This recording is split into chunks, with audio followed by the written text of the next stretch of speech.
Suka banget kopi, tapi kok lambungnya sering rewel?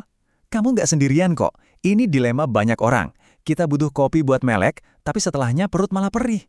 Tenang, di sini kita bakal bahas tuntas solusinya, biar kamu tetap bisa ngopi dengan happy. Nah, ini nih pertanyaannya. Rasanya hari itu nggak lengkap kalau belum ada ritual ngopi pagi. Tapi di sisi lain, lambung kita kayaknya nggak setuju kan? Kalau kamu sering rasain perang batin kayak gini, tenang, kamu datang ke tempat yang pas. Jadi sebetulnya apa sih biang keroknya? Gini, kopi itu secara alami bisa memicu lambung buat produksi asam lebih banyak. Nah, efeknya yaitu dada terasa panas atau heartburn, perut kembung, dan bahkan bisa bikin gejala GERD jadi makin parah. Inilah yang akhirnya bikin banyak dari kita pengen putus hubungan aja sama kopi. Tunggu dulu. Kabar baiknya adalah kamu nggak perlu sampai segitunya kok. Kamu nggak harus berhenti ngopi total. Kuncinya itu bukan menyerah, tapi jadi lebih pinter milihnya. Ada beberapa jenis kopi dan cara minum yang jauh lebih ramah di perut. Yuk kita bedah satu persatu. Oke, pilihan pertama ini yang paling gampang. Kamu cuma perlu ganti jenis sangrai kopinya. Jadi lain kali beli kopi, coba deh cari yang tulisannya dark roast. Ini langkah simple, tapi efeknya kerasa banget. Kenapa dark roast lebih aman? Anggap aja, proses sangrai yang lebih lama itu kayak masak biji kopi sampai lebih matang. Proses ini bakal memecah senyawa-senyawa asam di dalamnya. Terus ada bonusnya loh, proses ini justru menciptakan senyawa yang namanya N-methylpyridinium, yang tugasnya malah ngerem produksi asam di lambung. Jadi makin gelap kopinya, asamnya makin kurang plus ada pelindung tambahannya. Keren kan? Siap-siap, pilihan kedua ini mungkin bakal bikin kamu kaget. Espresso. Iya, espresso. Banyak yang mikir minuman ini keras banget buat lambung, padahal faktanya justru kebalikannya. Rahasianya ada di mana? Waktu. Waktu seduhnya itu super singkat, cuma beberapa detik.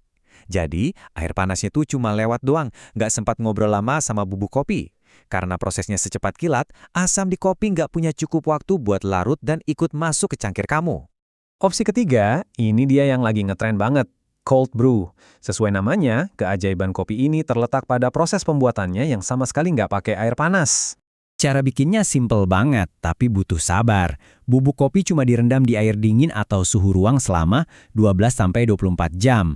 Karena nggak ada panas, proses ekstraksinya jadi super lembut dan pelan. Hasilnya, kopi yang halus, nggak pahit, dan yang paling penting, kadar asamnya bisa sampai 67% lebih rendah dari kopi biasa. Oke, sekarang gimana kalau ternyata yang bikin perut kamu bermasalah itu bukan cuma asamnya, tapi juga kafeinnya?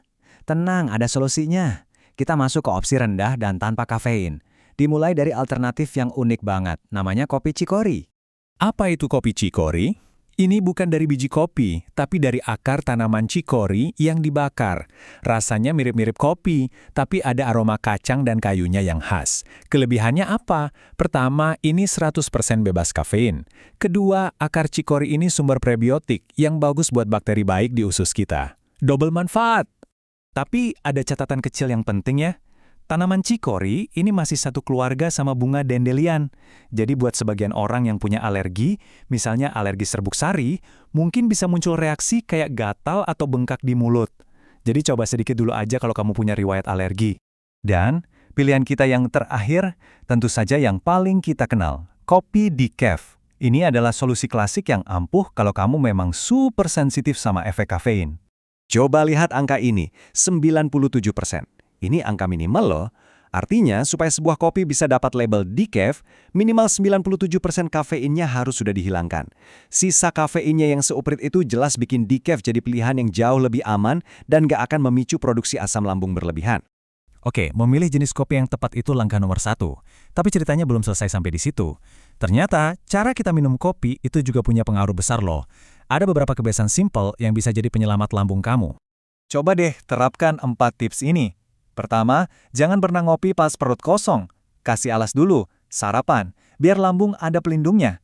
Kedua, jangan berlebihan. Cukup 3-4 cangkir sehari. Ketiga, hati-hati sama krimer tinggi lemak. Coba ganti pakai susu rendah lemak atau susu nabati. Dan yang terakhir, kalau menyeduh sendiri, pakai filter kertas. Filter kertas ini jago banget menangkap senyawa-senyawa asam. Oh iya, sebagai info tambahan, artikel sumber yang jadi bahan paparan kita kali ini juga menyarankan bahwa produk jus cold press mereka bisa bantu merendahkan gejala refluks asam. Perlu dicatat, ini adalah klaim yang berasal dari sumber aslinya ya. Jadi, apa kesimpulannya? Sederhana, kamu yang pegang kendali. Mau itu ganti ke dark roast, coba espresso, bikin cold brew, atau mungkin beralih ke chicory dan decaf, sekarang kamu punya banyak banget amunisi buat menikmati kopi tanpa was-was. Kutipan ini benar-benar merangkum semuanya. Kamu nggak perlu putus sama kopi. Kamu cuma perlu sedikit lebih cerdas soal cara menikmatinya. Dengan semua info ini, sekarang kamu punya kekuatan buat memilih yang terbaik buat tubuhmu. Nah, sekarang giliran kamu. Dari semua pilihan tadi, mana nih yang paling bikin penasaran dan mau kamu coba duluan? Apakah dark roast yang simple, cold brew yang lagi hits, atau mungkin espresso yang ternyata ramah di perut? Terima kasih sudah menyimak ya. Sampai jumpa di pembahasan menarik lainnya.